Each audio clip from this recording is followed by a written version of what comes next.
আসসালামু আলাইকুম ওয়া রাহমাতুল্লাহি ওয়া বারাকাতুহু। সম্মানিত ভাই বোন, কোরবানি এবং ঈদুল আজহার এই চমৎকার আয়োজন আমাদের বেসিক কিছু মাসআলা মাসাইল জেনে নেওয়া খুব জরুরি।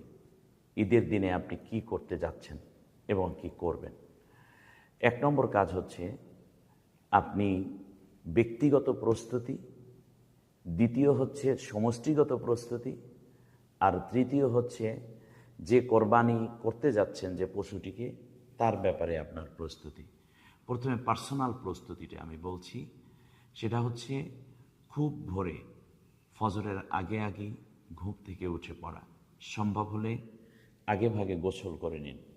তার কারণ আপনার সলাতুল ঈদ যেটা রয়েছে, ঈদের নামাজ, সেখানে আপনার উপস্থিত হতে হবে এবং আপনার